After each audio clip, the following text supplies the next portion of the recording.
Hey everybody, it's Greg again. It's another edition of Unbreakable the podcast. It is Saturday, February 22nd, Washington's birthday.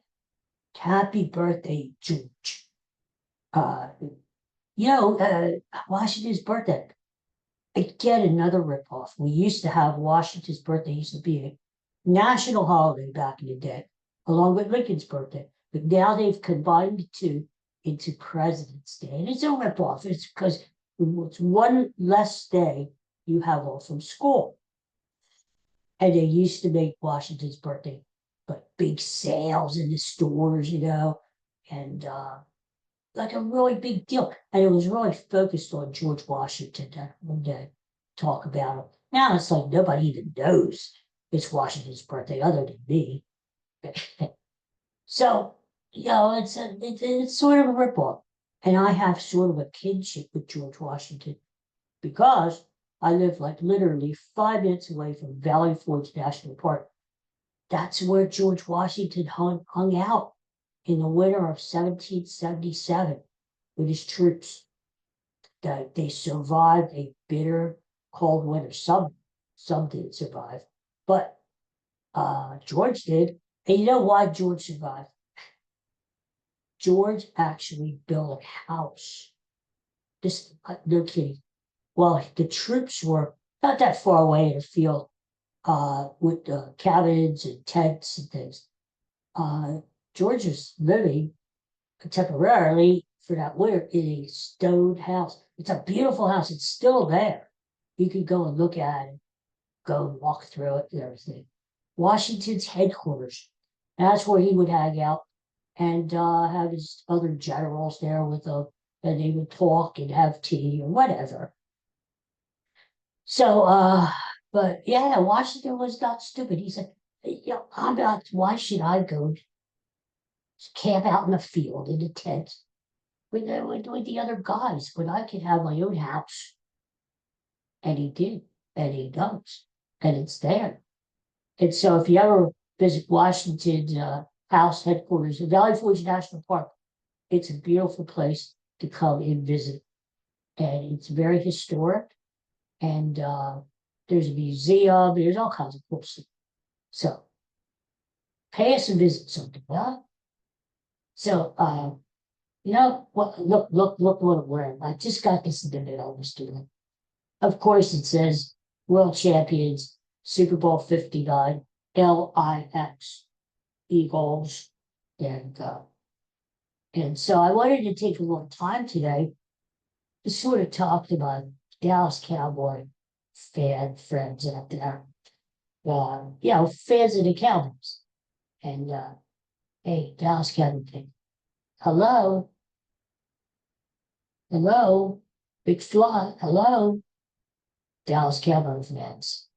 In case you haven't known, in case you remember back, which would surprise me, in case you just looked up, a week old George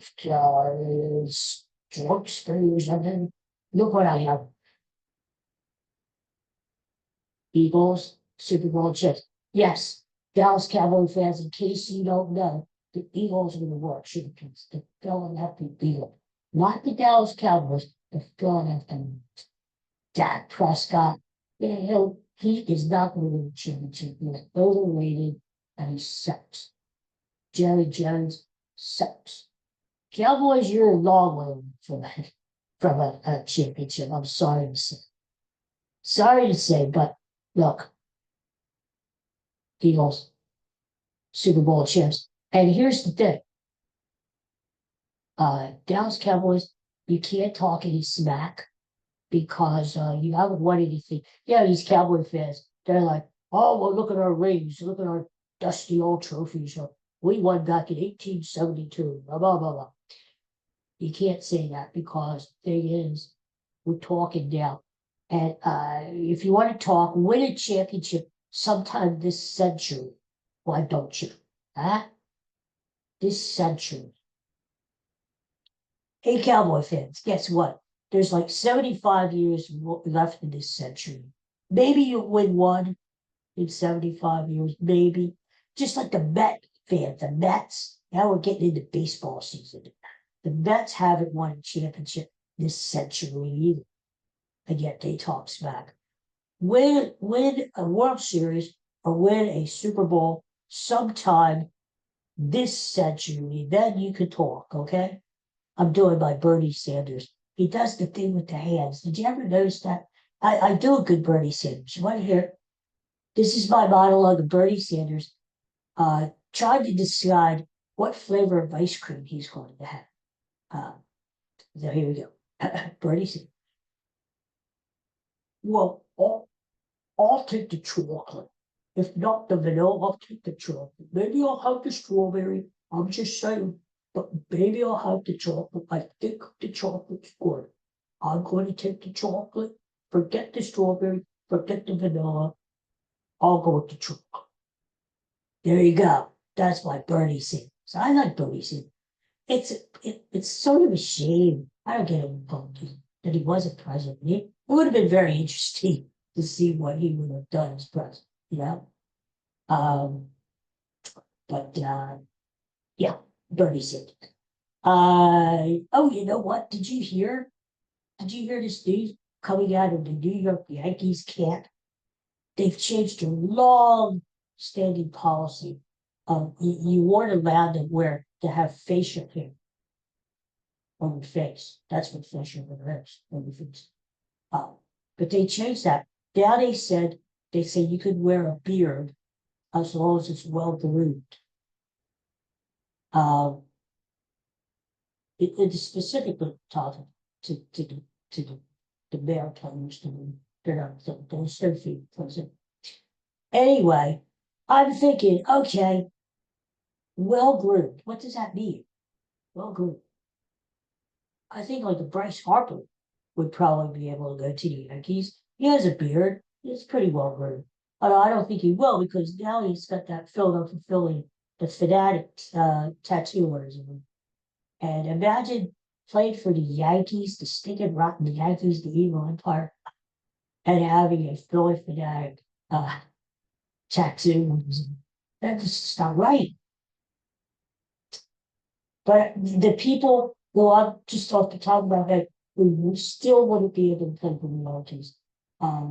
Moses, if Moses ever played, that just because Moses was a long dude. He still can play. The guys from ZZ Top, they can't, they're not eligible. The Yankees because they don't have well-groomed beards. And our own Brandon Marsh. Have you seen him? I saw they did a little interview with him from spring training, and he's still got the scraggly long beard. Well, yeah. Who knows what's limited it to? Who knows what kind of food he has? To well, maybe he has dinner from last night's game. But I did see still has long hair, but he had it tied in a little pigtail in the back there. Whatever. But he would not be good for the New York Yankees because he would have to shave his beard off and just have a nice little trim beard. So that's good.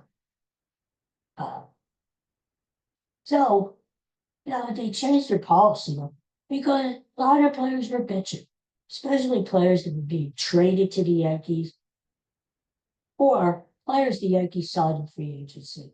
And they're yeah, but I've worn a beard all my adult life. Now I got shaved. And so I think they changed, I mean, George Steinberg, like, hair. So I think he was one of the big ones to put that in, right? Unless maybe this goes way back to the Babe Ruth days. I don't know. Because if you look at it, none of Joe DiMaggio didn't have a beard. Mickey Mantle didn't have a beard, right? Babe Ruth did. Pop Belly didn't have a beard. So yeah, it goes way, way back, So that's a switch. That's a switch. And this year in Major League Baseball, maybe we will actually get this to see the names on the back of the uniforms. Yeah, the uniforms last year, do you remember this? They were awful. The names on the back were more tiny and small. And the lettering, with the plain sweat, and actually sweat, you could see the dark stains in the uniform. It was the uniform was terrible. Apparently this year, the revamped, the brand new, and they can't be worse than they were. Huh? And a good thing about it is in the All-Star game, the players are going to wear no uniforms again from their teams, which was great. They used to do that all the time. And if for some reason they're changing, probably so snot nosed pump Gen X, so Gen Z said, you know what? Let's have these cool space micro uniforms that make no sense at all. You can't tell who's who or which team. Well, so they're going back, they listen to the fans, and they're going back to the old way. So if Bryce Harper makes the All-Star team this year, which I think uh, he will be uh, graced in a Philadelphia Phillies uniform. There you go. That's the way it should be, right? That's the way it should be. All right. Well, there's a lot of surprising stuff coming up next week. I'm going to tell you again. Well, I gotta tell you, I just got a new picture. It's like basking in the glow of the Eagles victory, which is still going. It's always it's always a day to celebrate when you get a new picture. It's like what you get a new car, right? You love it. There's that new car smell, and then you get in a new car, and it's like heaven, it seems to ride better, and you have all the luxuries there. Well, that's the same way with me. When I get a new picture, it's just like brand new. It's like, wow, the brakes actually work. Wow, the wheels actually turn and spin. Wow. So, yeah, next week we'll talk about that. Next week is Oscar. So I think we're going to have a couple um, movie classics in the week too, which I've noticed always get the best views. Like last week I did Ben-Hur, did The Adventures of Robinson, because they were on the same day, last Sunday. There was nothing to watch. It's going around the dozens. I stopped on Turner Classic Movie Channel. And Sunday afternoon, they had the Adventures of Robinson, Errol Flynn, and that was great. That's one of my favorite movies. And then Ben-Hur. I haven't seen Ben-Hur in ages. It's a long movie. It's like 3.5 hours long. And it's really a good movie. The Chuckster himself, Charlton Heston. Yeah. And so we did a little review about that. So those two movies. And I think I'll pick at least one or two more. But since it's Oscar week coming up, and I do all this movies. Now, like I said, not the only nominated films that I actually saw this year were Wicked. I saw Wicked, that was good. And Conclave.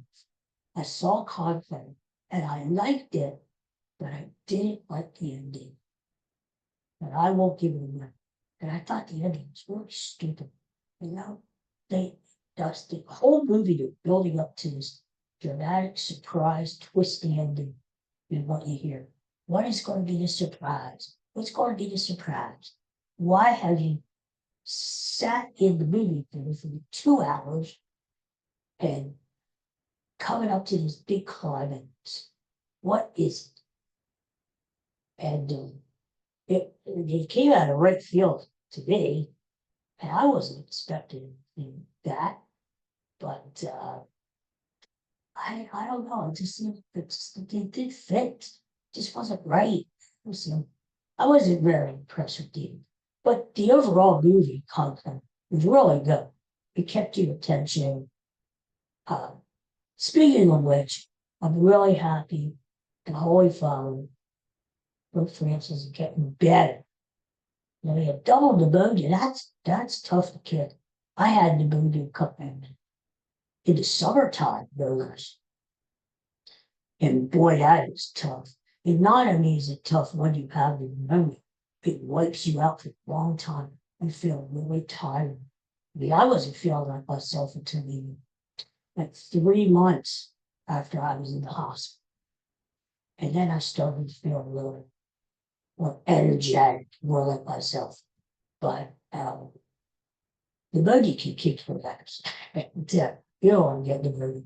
And the Holy Father had double pneumonia, both lungs. And the man's 89 years old, you know? So God bless him. I'm glad to hear it. Still don't know about him. And he's on recovery. Good news. Good news there. So, I guess that's about it today. Yeah? Don't forget, today is the first Phillies spring training game. They're playing the Tigers in Lakeland for the Tigers home field. And I think that's on radio. And then the first televised Phillies game is tomorrow. They're playing in Clearwater against the Baltimore Orioles. The Orioles come to Philadelphia this year, early August. And I have tickets. Oh, I can't wait to see. It's always a good time when the Orioles come to town. So, okay, everybody, we'll have a great day. Peace and love. Enjoy your Saturday. I'm off tomorrow. Even God rested on Sunday. And but I'll be back on Monday. We'll have a weekend review. But there's stinking rotten Sixers turned to them. Boy, do they suck. But they should win. They're 10-point favorites at home against the equally as bad, if not badder, with the Nets. Really suck. Really is. So the Sixers don't win tonight. They better pack them and get out of town. But they are a bad team. They're not bad. And they're stuck with the beats. Joel Embiid, if you're out there watching me, I'm sure get your defense. Just call it a day. The Sixers aren't going to do it. Sure. Get the surgery done like sometime this week. And then you can rest up and then you could be ready for next season. Right?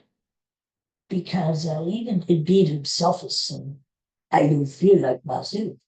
And so, yeah, I mean, if you know in your heart of hearts you're not the player you used to be, stop and get it done, right?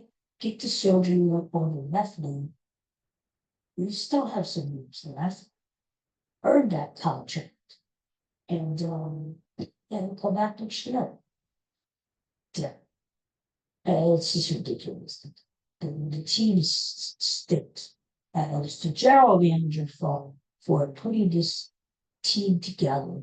And it's the owner's fault for not caring to make sure they have a winner. You know, he's too busy running the Commanders down to Washington. Whoopie-doo, you know, and the Devils. You know, we ought to focus on the 76ers, but that's another story.